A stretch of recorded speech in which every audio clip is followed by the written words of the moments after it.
우리의 의지로 우리 생각을 못 봤지만 주께서 불러주셔서 주께서 택하여서 우리가 이렇게 예배드릴 수 있음을 우리가 기억하려고 합니다. 그런 마음 가지고 주께 감사하며 시간 함께 기도하며 예배를 시작하면 좋겠습니다. 함께 기도합시다.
기도합시다. 주님 불러주신 교회와는 생수로 내가 담아주기 원합니다. 주님, 주님에게 생수를 내려마시기 원합니다. 주님, 내가 목마르지 않을 것입니다. 주님, 내가 그것을 압니다. 내가 그것을 확신합니다. 주님, 그 약속을 붙들고 올려나갑니다. 그런 마음 가지고 시간 함께 기도하며 나아갑시다.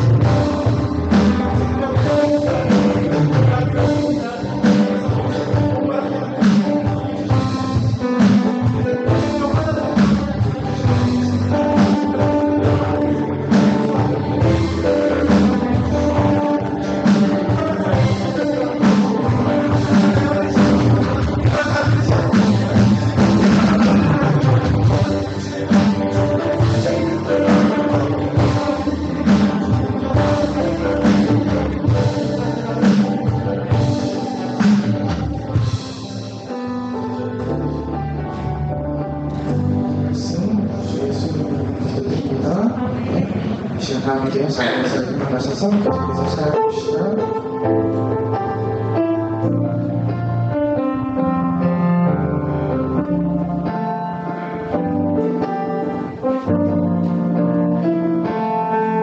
부르시고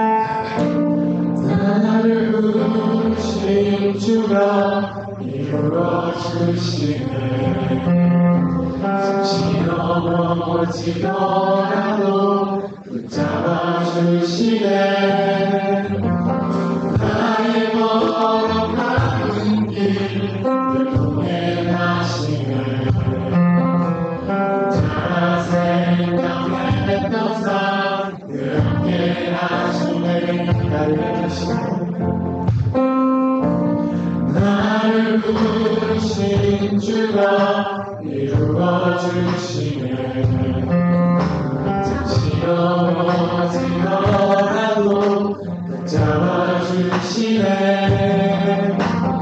나의 걸어가는 길을 동행하시네 혼자라 생각했던 삶 늘 함께 하셨네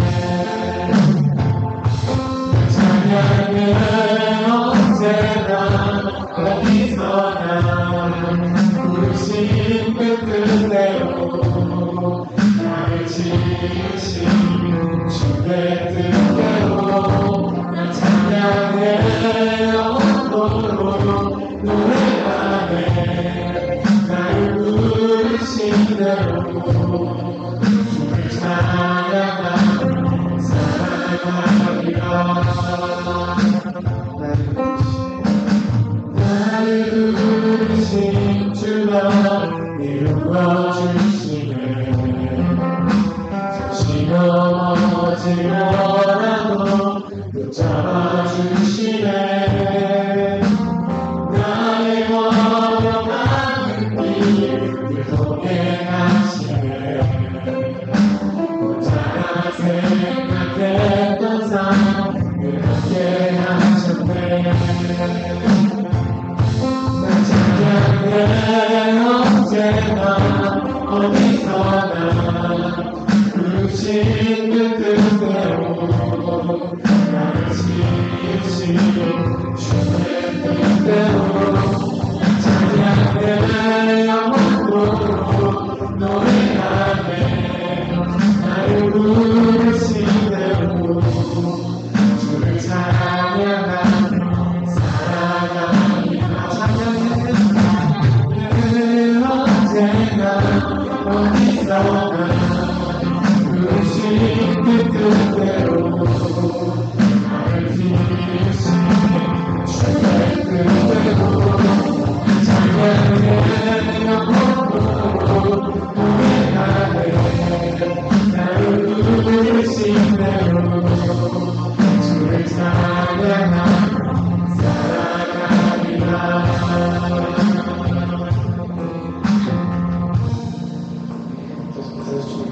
찬양합시다.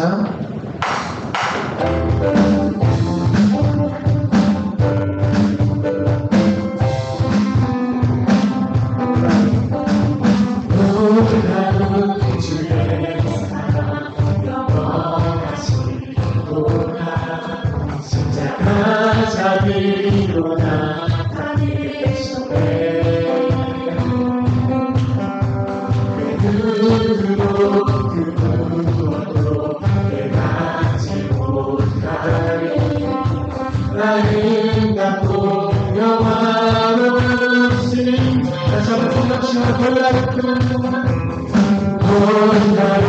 주의 사랑 영원하시도다 십자가 자비로 나타내셨네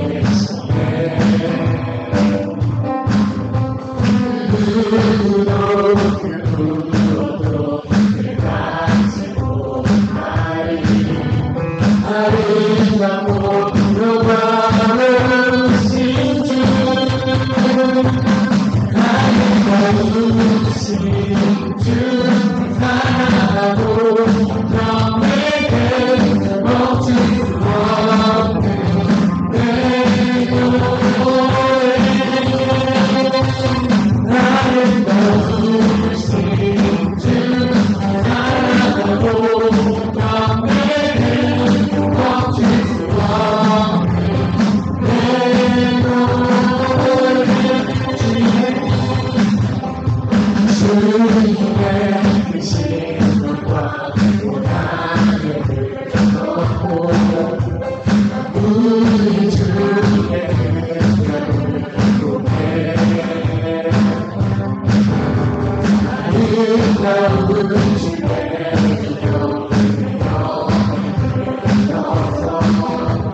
노래하네 놀라우신 주 아름다우신 주 사랑하고 영광에 멈출 수 없는 내 노래하신 아름다우신 주 사랑하고 영광에 멈출 수 없는 내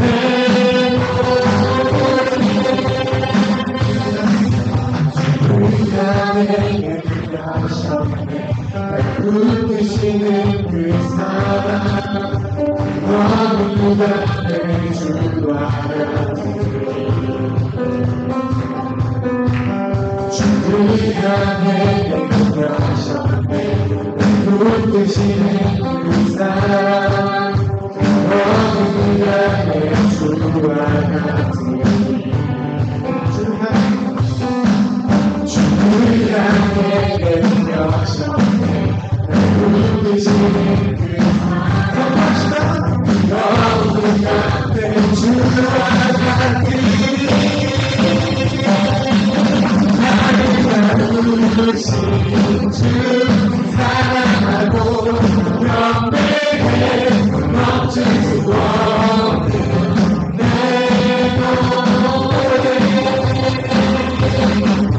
아름다우신 주 사랑하고 영광에 멈출 수 없는 내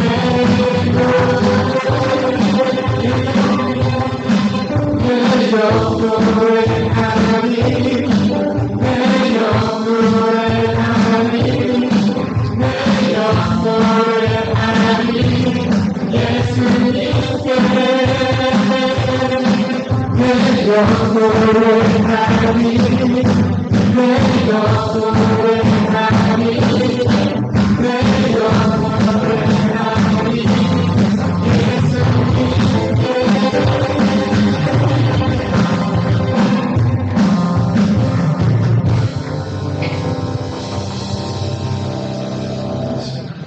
에베소서 말씀하는 아니고 칭찬에 이어갔으면 좋겠는데요. 에베소서 1장 7절 말씀입니다. 우리는 그리스도 안에서 그의 은혜의 풍성함을 따라 그의 피로 말미암아 속량 곧 죄사함을 받았습니다. 가사를 생각하시면서 익숙하지 않은 찬양의 지하도 칭찬 나아갑시다.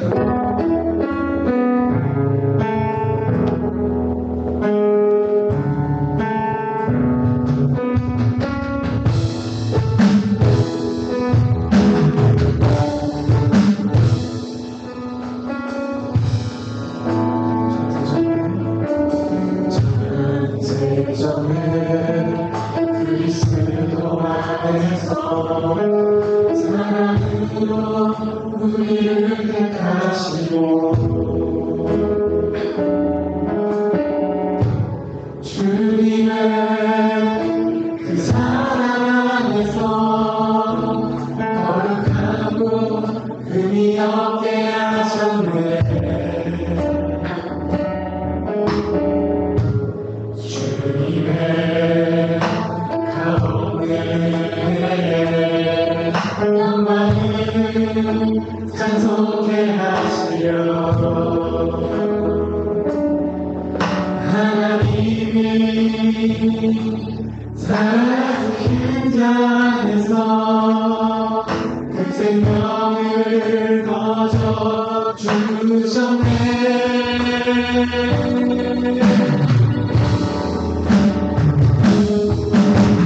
그리스도 안에서 그의 풍성함 따라 그의 피로 말미암아 죄사함 받았네. 그 깊으신 그대로 우리를 예정하사 주 예수로 말미암아 자녀가네.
시작해서 그 생명을 거저 주셨네.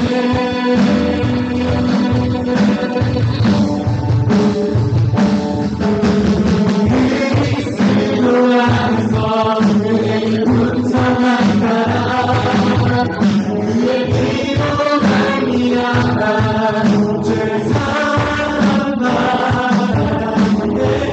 그 뜻대로 우리들에게 전하사 주의 수로 말미암아 자녀되네.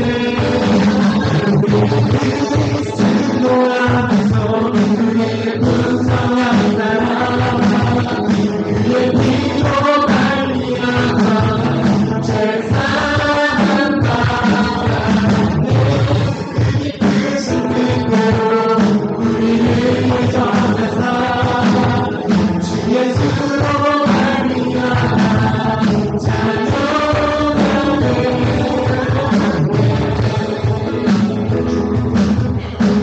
주님의 우리에 보여주셨네. 그의 사랑으로 날 건지셨네. 모든 만물이 주 예수 안에서 연합되네.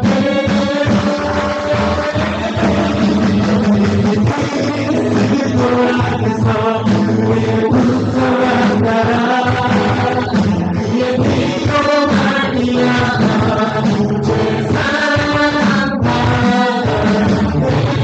그 뜻대로 우리를 전하사 주의 수로 말미암아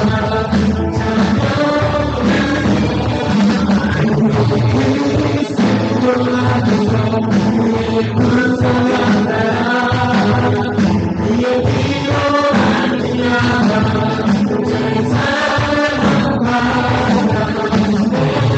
그 뜻대로 우리를 전하사 주의 수로 말미암아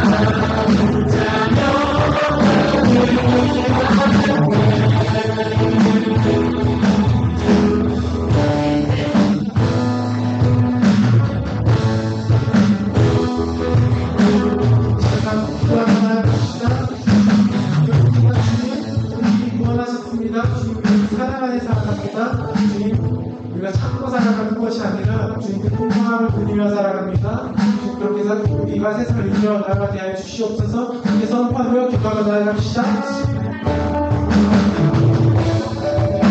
세상 가운데서 이기면서 참고 살아가는 것이 아니게 하시옵소서. 주님과 주님안에서 마음을 주시옵소서.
기도하겠습니다. 사랑이 많으신 주님, 오늘 우리가 이 자리에 함께 모여서 주님께 예배할 수 있게 해주심을 감사합니다. 한 주간 우리가 살아있고 하루를 견뎌낼 수 있는 힘을 허락하신 감사합니다. 이 세계의 운영의 원리와 매 계절 새롭게 생명이 태어나고 죽음을 맞이하는 아름다운 주님의 지혜를 찬양합니다. 주님, 하루의 시작과 끝, 그리고 하나님 앞에서 나를 돌아봅니다. 주님께서 나의 머리카락을 세심화 되신 것 같이 나의 하루를 면밀히 주목하고 계신데 나는 주님을 외면하고 인지하지 않으며 세상을 주목하고 바라보았습니다. 우리가 이 귀한 청년의 때에 믿음의 선한 싸움을 하며 부지런히 하루를 살아가기보다 당장 눈앞에 닥친 것들을 해결하거나 만족하며 하루를 타협하며 보냈습니다. 주님께서 다스리라 한 이 세상을 우리가 다스림을 받거나 우리가 군림하며 파괴했습니다. 주님이 기쁨과 기대로 지은 세상을 존중하지 못함을 회개합니다. 주님, 우리 공동체를 위해 기도합니다. 주님께서 우리의 공동체를 허락하실 때 기뻐하는 자와 함께 기뻐하고 슬퍼하는 자와 함께 슬퍼하라 하셨습니다. 주님, 우리 공동체에 오래 기다렸던 학위의 마무리를 한 지체가 있습니다. 그의 과정 가운데 순탄함과 용기를 허락하시고 마지막까지 견딜 수 있는 힘을 허락하여 주소서. 가족의 전도를 위해, 가족의 건강을 위해 기도하는 지체가 있습니다. 마음과 몸의 평안과 회복을 허락하여 주세요. 자신의 성과와 일의 마무리를 위해서 노력하는 지체를 기억하여 주시고 일이 순탄하게 잘 마무리될 수 있도록 해주세요. 그리고 우리 교회가 운영되며 주일 예배가 있기까지 많은 섬김의 손길들이 있습니다. 보이는 곳이나 보이지 않는 곳에서 자신의 역할에 최선을 다하는 지체들에게 위로와 사랑으로 은혜 베푸시길 기도합니다. 주님, 국제적인 주목에서 벗어났지만 여전히 전쟁 중인 나라들이 있습니다. 이념과 힘을 위해서 하는 전쟁이 마무리되고 다시 이 세계에 평안이 찾아오길 기도합니다. 그리고 기후변화 때문에 폭염, 토네이도, 태풍 등 많은 재난 상황에서 가족을 잃고 삶의 쉼터를 잃고 많은 것들을 잃은 국가와 국민들이 있습니다. 이들이 빨리 재난의 상황으로부터 벗어나 몸과 주변이 빠르게 복구될 수 있길 기도합니다. 그리고 파리 올림픽이 개최되었습니다. 올림픽 기간이 끝날 때까지 태어나 다른 사고 없이 각자의 선수들이 최선을 다해 준비했던 그 최선의 결과가 잘 맞이할 수 있도록 해주세요. 사랑이 많은 예수님 이름으로 기도드립니다. 아멘. 다같이 사도신경 공독하겠습니다. 나는 전능하신 아버지 하나님 천지의 창조주를 믿습니다. 나는 그의 유일하신 아들 우리 주 예수 그리스도를 믿습니다.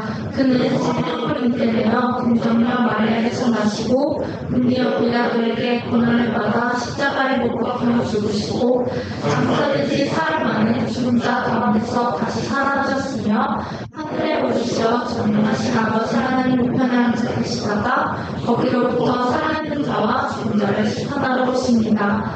나는 성령을 믿으며 거룩한 공교회와 성도의 교제와 죄를 용서받는 것과 몸의 부활과 영생을 믿습니다. 아멘. 오늘의 성경 말씀은 히브리서 7장 27절과 로마서 12장 1절입니다. 제가 대표로 봉독하겠습니다. 그는 저 대제사장들이 먼저 자기 죄를 위하고 다음에 백성의 죄를 위하여 날마다 제사 드리는 것과 같이 할 필요가 없으니 이는 그가 단번에 자기를 들여 이루었습니다.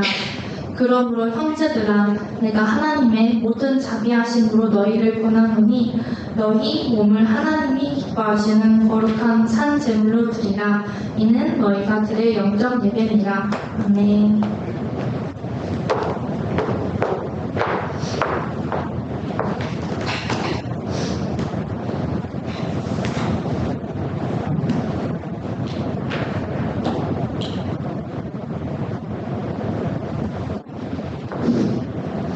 예, 방금 우리 윤정 목자가 히브리서와 로마서 두 본문을 읽었는데요. 들으시면서 어떤 생각 드셨어요? 사실 너무 익숙한 구절이라서 새로운 생각을 하기에는 좀 어렵겠지만 이렇게 다 잘 안다고 생각했던 두 구절이 만나니까 새로운 의문점이 생기는데요. 왜냐하면 이 두 구절이 충돌하기 때문이에요. 히브리서에서는 예수님께서 단번에 속죄제를 드려서 더 이상 제사를 드릴 필요가 없다라고 말하고 있고요. 로마서에서는 우리가 산 제물이 되어야 한다고 해요. 제물은 제사를 드릴 때 필요한 거니까 그럼 우리가 여전히 제사를 드려야 하는 건가? 하는 의문이 생깁니다. 이 모순을 피하기 위해서 산 제물을 뒤따라오는 영적 예배를 비유한 것이라고 보면 큰 고민이 없이 넘길 수도 있을 것입니다. 그럼에도 오늘은 정말 이제는 더 이상 제사가 필요 없는 걸까 하는 질문을 가지고 구약의 제사를 살펴보려고 합니다. 레위기의 제사법을 읽어보면 너무나 복잡하고 또 이것이 지금 이 시대에 나와 무슨 상관이 있나 하는 생각 때문에 건너뛰고 싶어집니다. 그런데 각 제사를 나누어서 정리해 보니까 지금 여기 PPT에 있는 것처럼 의외로 그렇게 어렵거나 복잡하지는 않더라고요. 레위기 1장에서 7장까지가 제사에 관한 내용인데요. 그 중에 1장에서 5장까지는 각 장들마다 서로 다른 제사를 다루고 있습니다. 먼저 1장에는 번제가 나오는데요. 번제는 동물의 가죽과 배설물과 같은 더러운 것들을 제거하고 제물 통째를 태워서 드리는 제사였습니다. 번제에는 피를 흘리시고 자신의 전부를 하나님께 제물로 드린 예수 그리스도의 모습이 담겨 있습니다. 2장에는 소제가 나오는데요. 번제는 짐승을 잡아서 드리는 제사인 반면에 소제는 곡식을 태우거나 인도의 남과 비슷한 형태의 정병을 만들어서 그것을 불살라서 드리는 제사였습니다. 소제만 따로 드리는 경우는 거의 없었고요. 대개 동물을 드리는 제사와 함께 드려졌습니다. 소제에서도 나는 생명의 떡이라고 말씀하시면서 나의 살을 먹으라고 말씀하신 예수님의 모습이 담겨 있습니다. 3장에는 화목제가 소개되고 있는데요. 화목제도 소제처럼 단독으로 드릴 수 없었고 번제 위에 화목제물을 올려서 같이 태워드리는 제사였습니다. 우리가 대개는 예수님께서 죄로 인해 하나님과 우리와의 막힌 담을 헐기 위해서 화목제로 돌아가셨다 이렇게 이해하고 있어요. 그런데 그러면 이 화목제와 속죄, 4장에 나오는 속죄제의 차이가 좀 희미해져요. 물론 이 둘은 별개의 것은 아니죠. 그래서 어쩌면 화목제물을 따로 드리지 말고 번제물 위에 함께 드리라고 했는지도 모르겠어요. 이러한 이유 때문에 우리가 신약성경을 읽어보면 속죄제물이라는 단어와 화목제물이라는 단어가 명확한 구분이 없이 혼용해서 쓰이는 것을 볼 수 있습니다. 그런데 레위기 7장 15절, 16절에 보면 화목제에는 감사와 서원과 자원의 의미가 담겨 있어요. 화목제는 관계 회복을 위한 죄의 해결을 넘어서 화목하게 된 자로서 사는 감사, 서원, 자원의 성격이 있는 것이죠. 방금 전에 우리가 여전히 드려야 될 제사가 있을까? 라는 질문에서 출발해 보았는데요. 여기서 거의 확실한 힌트가 나오는 것 같습니다. 예수님께서는 오병이어를 가지고 하나님께 감사의 기도를 드리시고 빈들에 5,000명과 함께 나누셨습니다. 그리고 율법의 규례대로 마다들로 하나님께 바쳐주셨어요. 또 하나님의 구원사역에 자신을 자원하여 드리심으로 화목제물의 면모를 드러내셨습니다. 4장 전체와 5장 앞부분은 속죄죄에 대한 내용을 다루고 있습니다. 속죄제는 말 그대로 죄를 사하기 위해서, 허물의 용서함을 받기 위해서 드리는 제사죠. 속죄제의 제물은 사람의 신분이나 그 사람의 형편에 따라서 차등이 있었는데요. 예를 들면 권력이 있는 족장들이나 책임이 많은 제사장들은 수송아지와 같은 큰 제물을 바쳤어야 했고요. 또 형편에 따라서 양이나 비둘기를 드릴 수 있었습니다. 비둘기조차 드릴 형편이 안 되는 사람은 고운 가루 10분의 1 에바의 소재로 대신하라는 규정도 있었습니다. 죄의 삭은 사망이기에 피 흘림 없이는 사함이 없다는 율법의 기본 정신에 위배되는 규정이죠. 그럼에도 이 소재물이 속죄제에 유효했던 것은 율법의 제정자이신 하나님께서 그분의 아들의 피를 흘리심으로써 율법의 욕구를 충족시키셨기 때문입니다.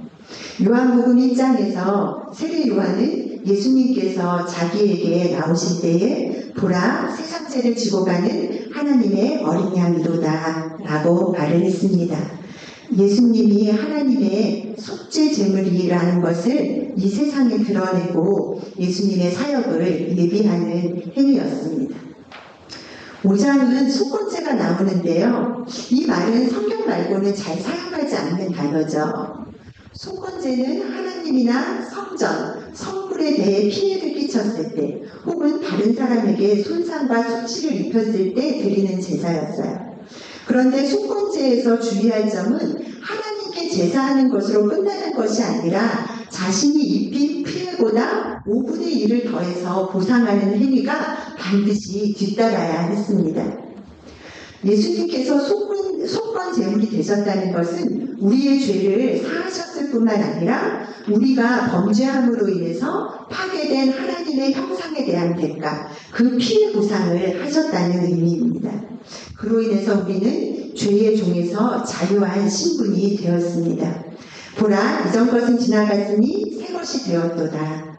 성경이 말하는 새로운 피조물이 된 것입니다. 그러므로 우리는 더 이상 과거의 죄나 잘못된 선택에 얽매여서 두려움을 가지고 살거나 그것을 내 힘으로 만회하려고 과거에 얽매이는 것은 바른 신앙의 자세가 아닐 것입니다. 우리는 새로운 출발점에서 앞으로 나아가야 됩니다. 지금까지 5개의 제사와 그 안에 담긴 예수님의 모습을 살펴보았는데요. 이 외에도 성경에는 여러 가지 다른 제사들이 나와요. 예를 들면 수은제라는 제사가 있는데요. 그것은 사실 화목제와 같은 제사입니다. 그리고 또 제물을 다루는 방식에 따라서 화제, 전제, 요제, 거제라는 것이 있어요. 화제는 불에 태우는 것, 전제는 계속 불이 탈 수 있도록 술이나 기름 같은 것을 붓는 것이고요. 요제는 제물을 흔든 다음에 바치는 것, 거제는 제물을 들어 올린 후에 바치는 제사법을 말해요. 이제부터는 각 제사에 바칠 제물에 대한 요리법을 보겠습니다. 제가 요리라는 표현을 쓴 것은 하나님께 드린 제물을 사람이 먹었기 때문입니다.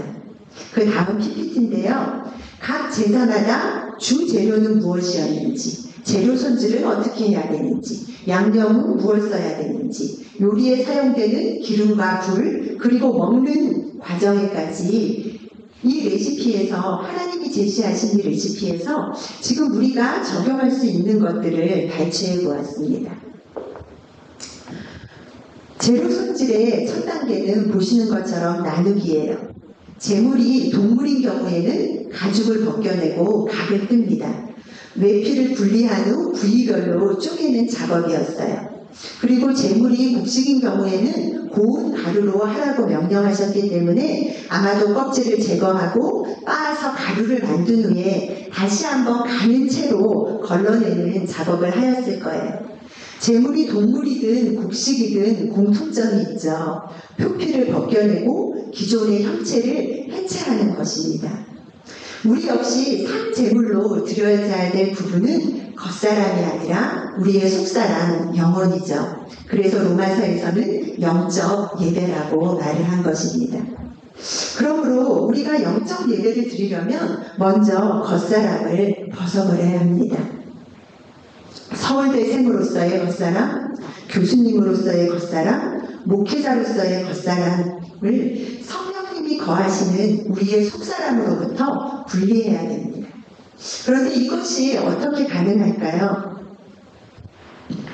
히브리서 4장 12절을 같이 읽어볼 텐데요. 예, 같이 읽어보겠습니다. 하나님의 말씀은 살아있고 활력이 있어 좌우의 날선 어떤 검보다도 예리하여 몸과 영과 및 관절과 골수를 찔러 쪼개기까지 하며 또 마음의 생각과 뜻을 판단하나니. 말씀 앞에 우리를 제물로 드릴 때 말씀의 검은 죄로 왜곡된 형상들을 찌르고 쪼개서 정한 것과 부정한 것, 그리고 예배자로서 취해야 될 것과 버려야 할 것들을 분별하게 하실 것입니다. 고운 가루는 산 제물이 되려면 우리의 상태가 태초에 사람을 빚으신 재료가 되었던 한 줌의 흙과 같이 되어야 된다는 것을 의미하죠. 아담을 하나님의 형상으로 만드신 것처럼 우리의 부서진 자아의 가루를 하나님이 만지시고 빚으셔서 잃어버린 하나님의 형상, 하나님의 영을 회복하도록 하실 때 비로소 영적 예배를 드릴 수 있을 것입니다. 다시 앞으로 넘어가서 두 번째 단계는 빼기 단계인데요. 이 빼기 단계에 두 가지 내용을 담았어요. 하나는 제물에서 어떤 부분을 빼야 하는가, 그리고 또 하나는 원래는 넣어야 하는데 빼라고 하신 것들은 무엇이 있나 이제 살펴볼 텐데요. 먼저 제물에서 빼라고 하는 것은 동물의 가죽과 곡식의 껍질이었겠죠. 그리고 레위기에서 직접적으로 언급되지는 않았지만 제물이 소와 양, 염소일 경우에는 내장에 있는 배설물들을 씻어내서 제거한 후에 제사를 드려야 했어요. 그리고 비둘기와 같은 경우에는 모이 주머니와 더러운 것을 제거하라는 팁도 주셨습니다.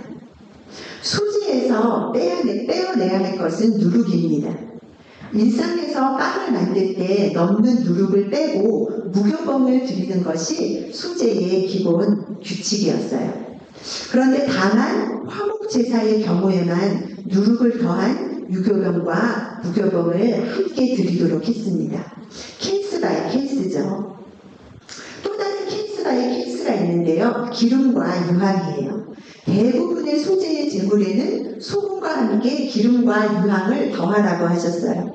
그런데 속죄제의 경우에만 기름과 유황을 빼라고 말씀하셨습니다. 이런 양념류를 다시 하나씩 살펴볼 텐데요. 먼저 모든 소재물에 항상 넣어야 하는 소금은 어떤 의미가 있을까요? 2장 1절은 이 소금을 언약의 소금이라고 말하고 있습니다. 제사 제도의 중심에는 하나님과 우리 사이에 언약이 있다는 거죠. 제사를 드리면서도 이 한 줌의 곡식가루가 무슨 효능이 있을까? 우리로 말하면 이 겨자씨만한 믿음이 있다고 한들 이것이 하나님의 일에 무슨 의미가 있을까 하는 의심이 드는 거죠. 그래서 언약의 소금을 칠하는 것입니다. 언약의 소금이 빠지면 우리의 예배는 영적 예배가 아니라 하나님의 임재 밖에서 맴도는 예배의 구경꾼이 될 것입니다. 맹숭맹숭하고 몸이 건조한 지루한 예배가 되는 거죠. 오늘 지금 우리가 드리는 예배에도 언약의 소금을 쳐서 하나님의 임재 앞에 담대히 나아갈 때 모두 주님의 선하심을 맛볼 수 있었으면 좋겠습니다. 언약의 소금을 치는 마음으로 다 같이 뒤에 나오는 히브리서 11장 6절을 읽겠습니다. 믿음이 없이는 하나님을 기쁘시게 하지 못하나니 하나님께 나아가는 자는 반드시 그가 계신 것과 또한 그가 자기를 찾는 자들에게 상 주시는 이심을 믿어야 할지니라. 소금이 하나님의 언약이라면 기름은 성령의 부으심을 의미하겠죠. 동물을 제사로 드릴 경우에는 그 제물에서 기름이 나오게 되지만 곡식을 드리는 소재의 경우에는 기름이 나오지 않기에 소재의 기름을 더하라고 하신 것입니다. 기름이 없으면 타서 향기로운 냄새로 드려질 수 없고 또 꺼뜨리지 말라고 명령하신 번제단의 불이 꺼진 우려가 있는 거죠. 우리도 소재에 들여지는 곡식가루처럼 성령의 기름 부으심이 있어야 하나님께 향기로운 산 제물이 될 수 있고 또 제단의 불을 꺼뜨리지 말라는 제사장의 사명을 감당할 수 있을 것입니다. 다음 유황나무는 올리브 나무인 감람나무과였어요. 당연히 여기에도 기름 성분이 포함되어 있었겠죠. 예수님이 태어나실 때 동방박사가 드린 예물 중에 유향이 있었죠. 마태복음 16장 1절에서 막달라 마리아와 야고보의 어머니 마리아와 또 살로메가 예수님의 무덤을 찾아갈 때 향품을 가져갔다고 기록되어 있는데요. 이때 가져간 향품도 유향이었어요. 예수님의 탄생과 죽음에 동일하게 유향이 등장하고 있죠. 그러므로 소재물에 더한 유향은 제물이 되기 위해서 이 땅에 오신 예수님의 탄생과 또 제물이 되어서 돌아가신 예수님의 죽음을 예표하는 것이라고 할 수 있습니다. 소재물에 유향을 더하는 이유가 무엇일까요? 소재는 동물 번제와 같이 드린다고 했잖아요. 이스라엘 성막과 성전에는 매일 아침 저녁으로 어린 양을 잡아서 드리는 상번제, 그리고 또 속죄제, 속건제, 화목제, 그리고 또 유월절, 무교절, 칠칠절, 초막절과 같은 절기의 제사로 이스라엘 진영에는 1년 365일 피냄새, 고기가 타는 사망의 냄새가 진동했을 거예요. 바베큐 냄새도 하루 이틀이지 계속 맡는다고 생각해 보세요. 이 사망의 냄새를 이스라엘 진영 밖으로 몰아내고 진영 안에 좋은 향기를 공급하는데 중요한 역할을 했던 것이 바로 이 소재물 위에 더하였던 유향이었습니다. 양키 캔들 아시죠? 요즘에는 우리나라도 향초를 많이 사용하고 선물로도 많이 주고 받잖아요.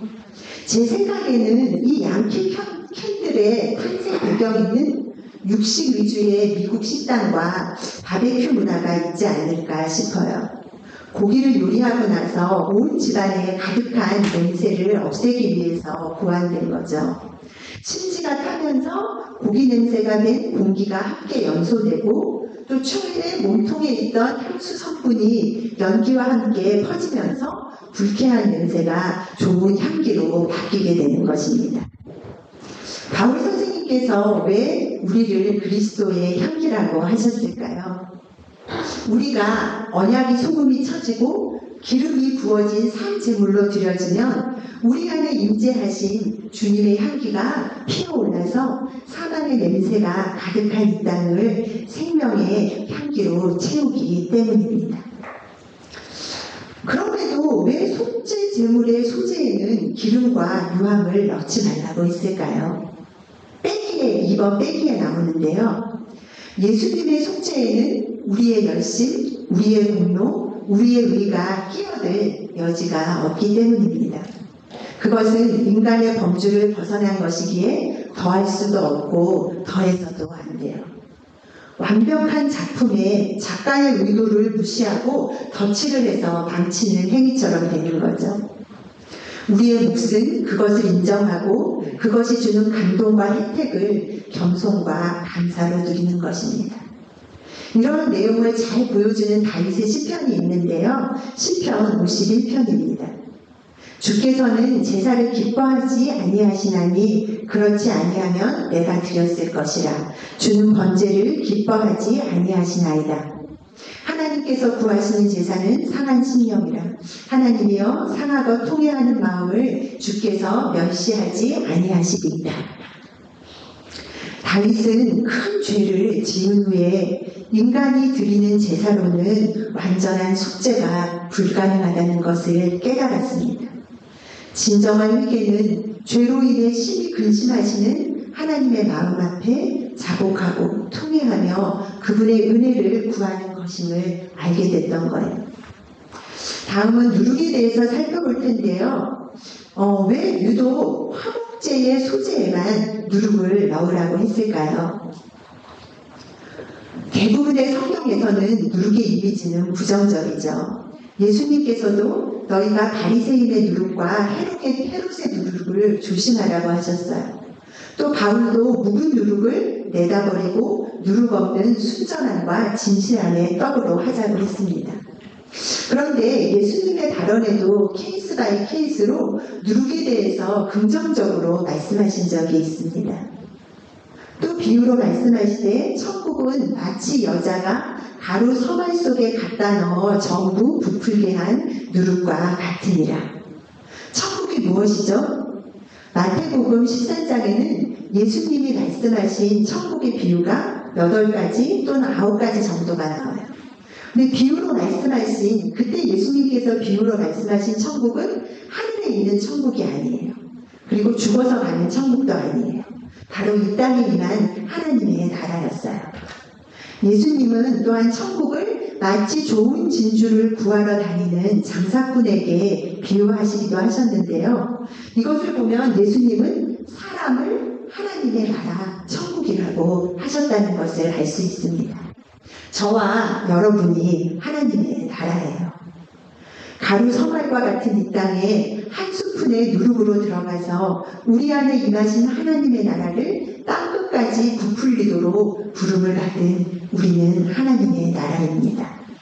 베드로전서 2장 9절을 다 같이 읽겠습니다.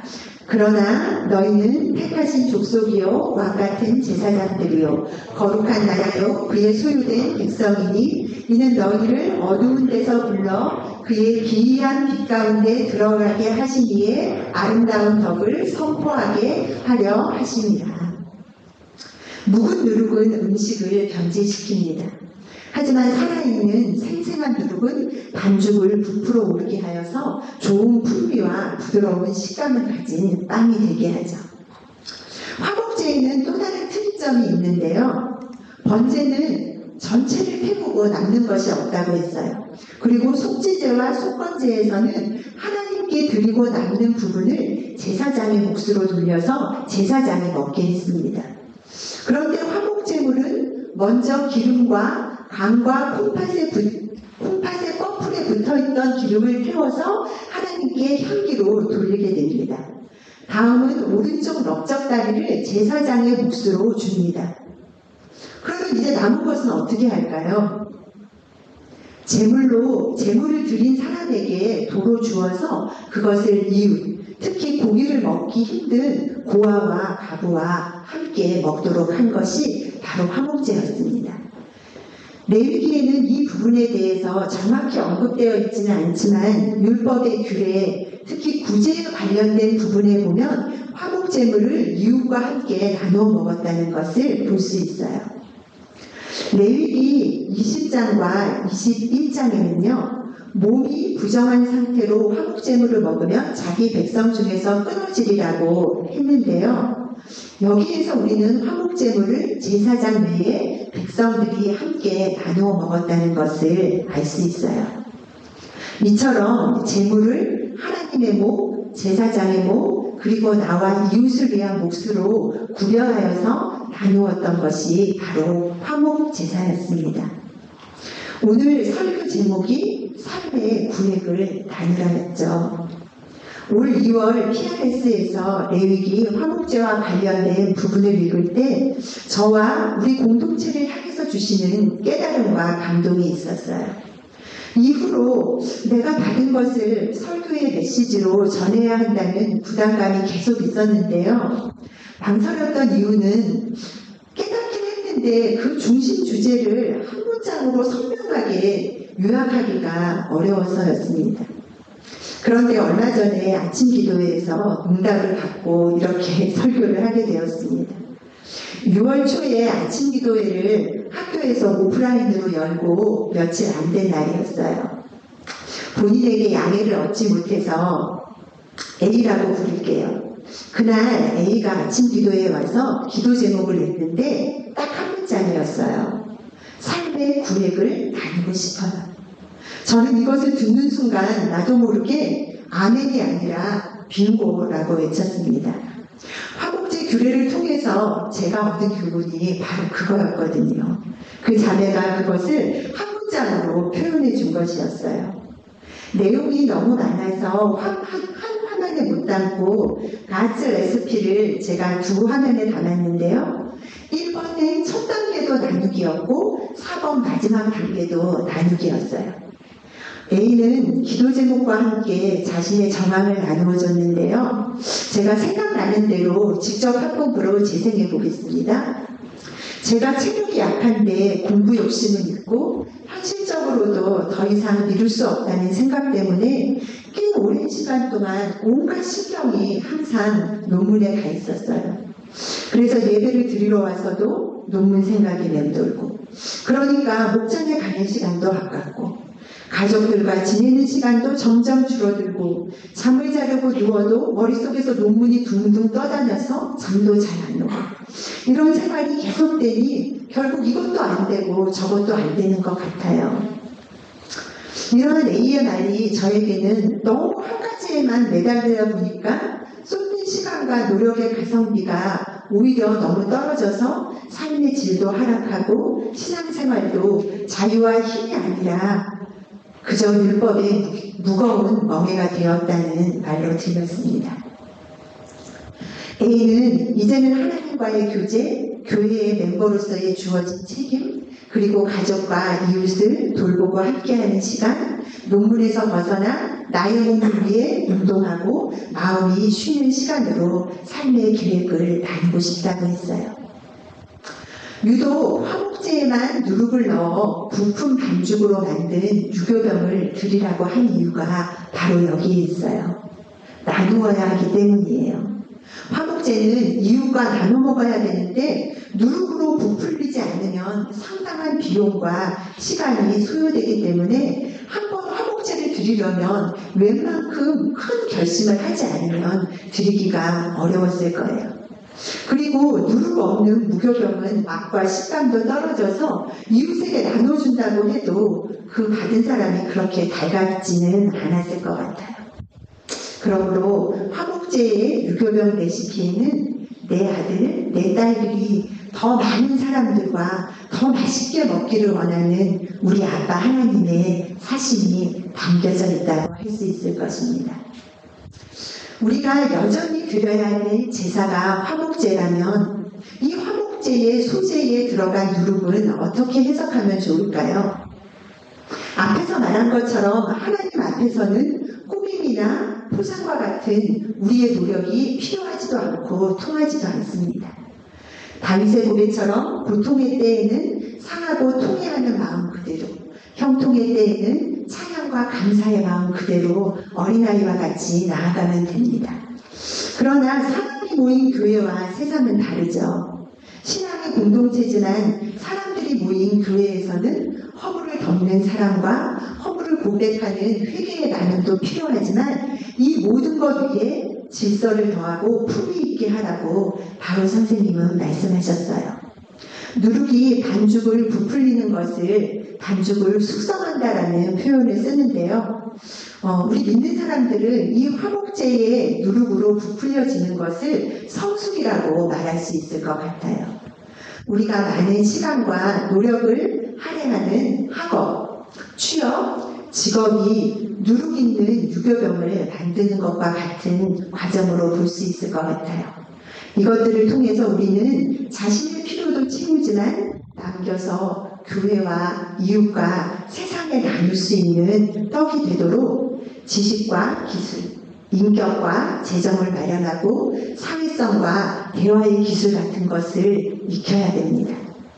다만 이런 누룩이 없어야 될 영역까지 침투해서 우리의 삶을 변질시키지 않도록 하는 것도 필요하겠죠.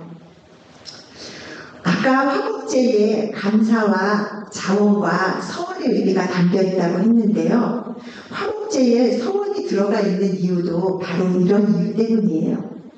하나님과 교회에 돌려드려야 될 신앙의 공적 지분을 나의 개인사와 세상에 빼앗기지 않기 위해서 하나님 앞에서 거룩한 결단이 필요하기 때문입니다. 하나님과 교회에 마땅한 몫을 돌려드리는 화목제사는 개인적인 신앙의 자세를 버리고 함께 주님의 몸과 주님의 나라를 세워가는 것입니다. 하나님과 화목하게 교제하고 성도들과 화목하게 교제하기 위해 우리는 마음을 넓히고 적당한 시간을 배정하고 거기에 언약의 소음을 치고 하나님의 상 주심을 기대하며 나아가야 될 것입니다. 함께 예배를 세우고 목장을 세우고 기도 모임을 세우고 말씀의 모임을 세울 때 한 스푼의 누룩이 가루 전체를 부풀게 하는 것처럼 주님의 몸이 성장하고 주님의 나라가 번성하게 될 것입니다. 예수님은 당신의 몫에서 화목하게 하는 직분을 우리에게 남겨주셨어요. 이 직분을 감당하기 위해 우리는 경쟁과 조급함을 부추기는 이 시대를 본받지 말고 하나님의 선하시고 기뻐하시고 온전하신 뜻을 분별하여 삶의 구획을 나누어야 합니다. 다음 PPT로 좀 넘겨주실래요? 예. 그리고 교회와 이웃과 사회에 하나님과 화평케 하는 자의 우리의 복을 나누어야겠습니다. 우리가 나눈 화목제물을 맛본 자마다 하나님 나라의 선한 맛을 알고 그들도 하나님의 아들이 되어 하나님의 나라로 세워지기를 소망합니다. 자, 그럼 기도하시겠습니다. 아들을 내어주신 하나님의 사랑을 화목제로 돌려드릴 수 있도록 우리에게 화목케 하는 직분을 허락하신 것을 오늘 알게 하시니 감사합니다.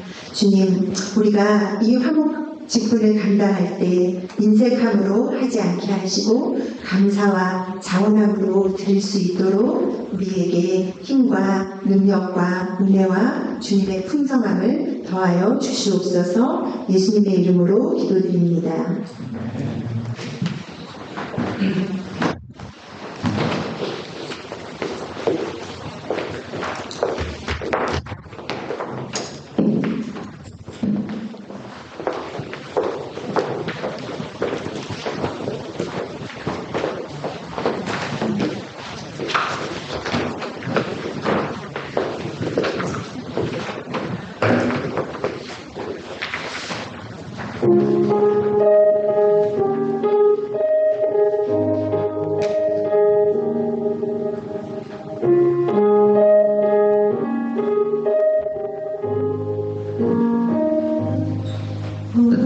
놀라우신 사랑으로 내게 찾아온 생명의 길 나를 붙잡는 시대의 살이 딛고 일어나 구원의 주를 외치리 다시 한번 외쳐부르니 예수여 나를 돌아보소서. 어둠 속에서도 빛을 비추시네 예수만이 내 소망. 같이 한번 내 삶 드리니 예수여 내 손 잡아주소서. 어둠 속에서도 주가 붙드시니 예수만이 내 생명.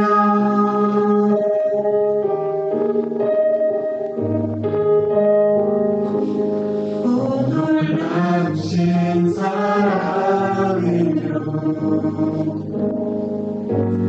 내게 찾아온 위로의 길 나를 부르던 세상의 맑은 떨쳐버리고 구원의 주를 외치리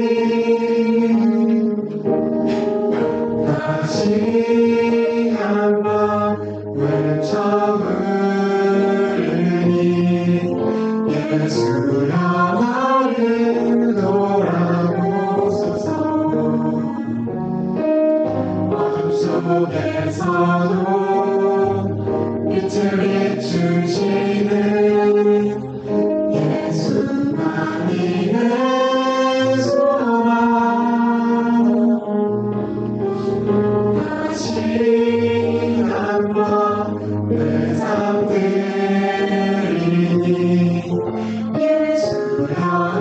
손 잡아주소서.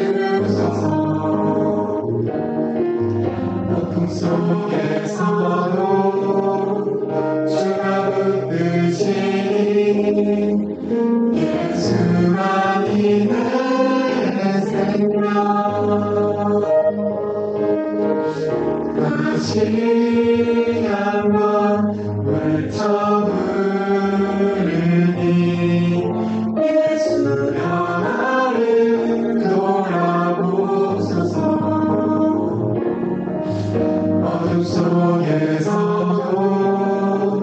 빛을 비추시는 예수만이 내 소망. 다시 한번 내 삶 드리니 예수여 내 손 잡아주소서. 아픔 속에서도 주가 붙드시니 예수만이 내 생명. 예수만이 내 생명.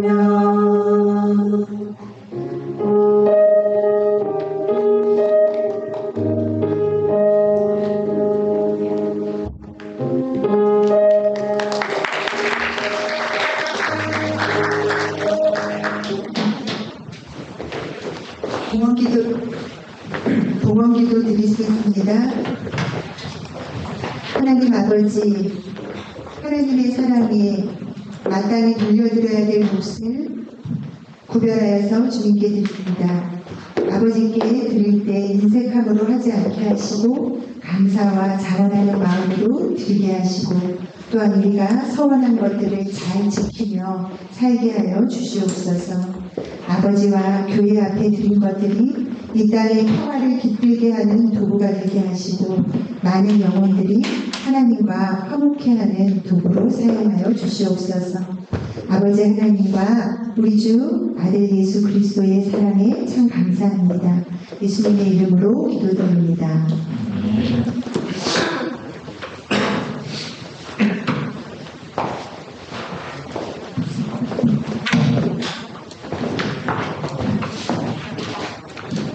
네, 함께 자리에서 일어나서 결단하면 되시겠습니다.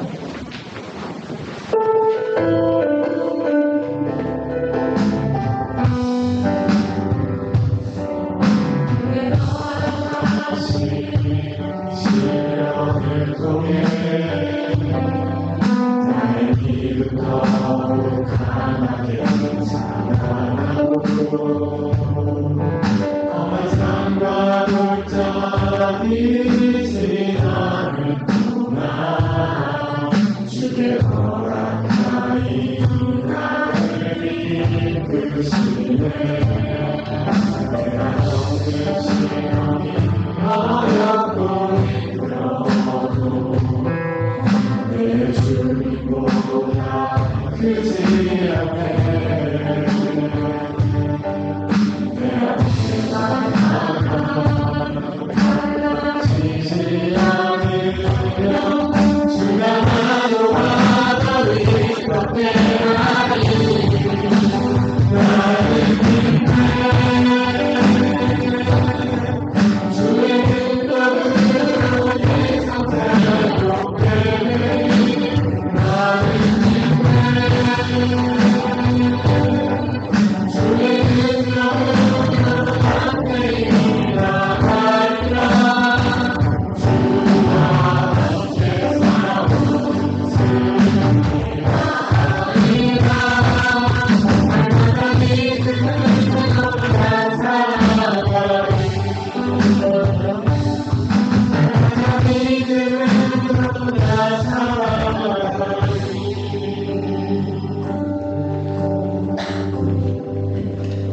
축도하겠습니다.